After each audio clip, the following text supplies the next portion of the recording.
Have you ever wondered who created Bitcoin? It's honestly one of the biggest questions in modern technology. A name exists, Satoshi Nakamoto. But no one really knows who that person or group of people actually is. This mystery sits right at the very heart of Bitcoin's story. It's a tale that begins not with a known inventor in a lab, but with a powerful idea shared anonymously on the internet. The idea was to create a new form of money that wasn't controlled by any government or bank, a currency for the people, by the people, built on the principles of privacy and decentralization. For years, a small but dedicated group of computer scientists and cryptographers known as cypherpunks had been dreaming of this. They believed that digital privacy was absolutely essential for a free society.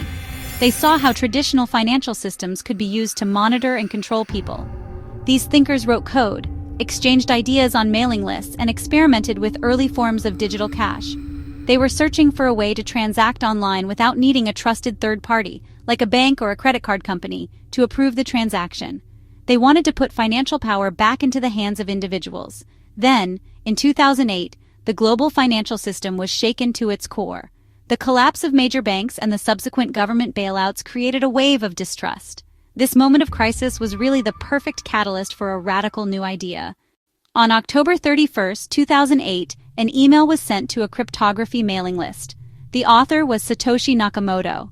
This email contained a link to a 9-page white paper. This paper laid out the entire blueprint for Bitcoin. It was honestly brilliant. It was elegant, and it solved a problem that had stumped computer scientists for years: how to create digital money that couldn't be spent twice without a central authority. Satoshi had created a system for digital trust. The name itself was a mystery. Was it Japanese? Was it a pseudonym? No one knew. The creator of what would become a multi-billion-dollar asset class was a complete and total ghost. For the next 2 years, Satoshi Nakamoto actively worked on the Bitcoin project. They wrote the initial code. They mined the first block of Bitcoins, known as the Genesis block. They communicated with other developers and enthusiasts through emails and forum posts. Their writing was precise, technical, and always focused on the project. Satoshi was careful never to reveal any personal information. Many have tried to unmask Satoshi Nakamoto: cryptographers, reclusive computer scientists, financial experts. Some people have come forward claiming to be Satoshi, but none have ever been able to provide definitive proof. The ultimate test would be to move some of the earliest Bitcoins that were mined by the real Satoshi. These coins have never moved. So how does Bitcoin work without a bank? Imagine a giant public book that everyone can see. This book is called the blockchain. Every time someone sends Bitcoin, the transaction is recorded as a new entry in this book. Every time someone receives Bitcoin, the transaction is recorded as a new entry in this book. Instead of one person or company owning the book, thousands of copies are kept on computers all over the world. This makes the system incredibly transparent and secure. You can't secretly change an entry in the book because everyone else has a copy that would prove you wrong. This shared ledger is the core innovation that makes Bitcoin possible, creating a system of trust without a trustee. This process is different from how regular money works. When you use your credit card, your bank is the middleman. The bank checks if you have enough money. The bank approves the transaction. The bank updates your account balance. Your account is stored on the bank's private server. With Bitcoin, there is no middleman.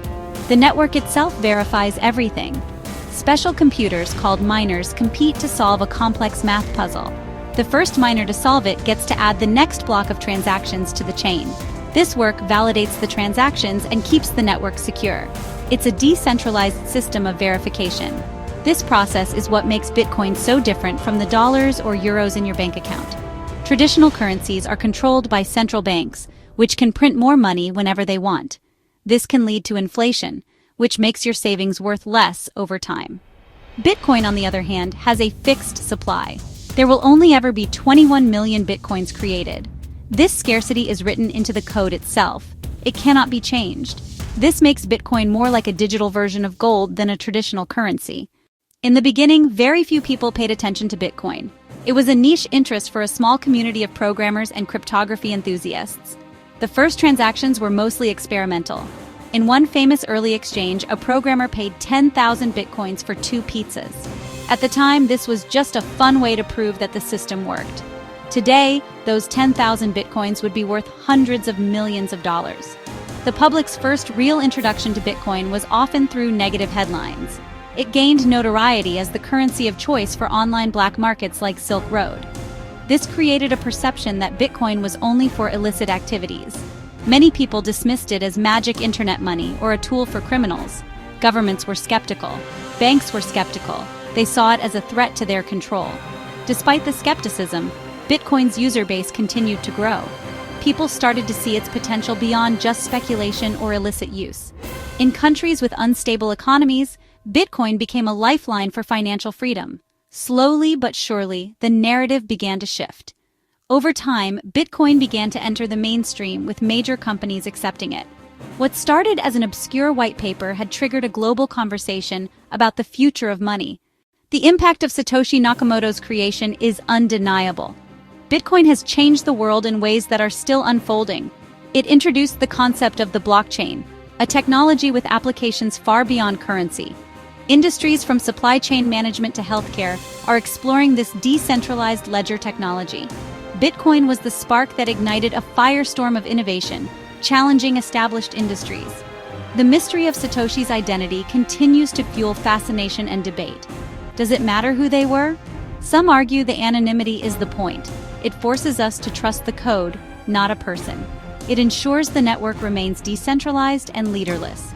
The technology has taken on a life of its own, guided by a global community.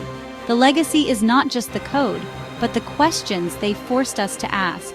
What is money? Who should control it? What does it mean to have financial sovereignty in an interconnected world? Bitcoin is more than an asset class. It's a social and economic experiment on a global scale. The story of Bitcoin is still being written, and its final chapter depends on our choices. What are your thoughts on this anonymous creator and their revolutionary invention? Share your opinions in the comments below, and don't forget to like and subscribe for more fascinating stories from the world of technology.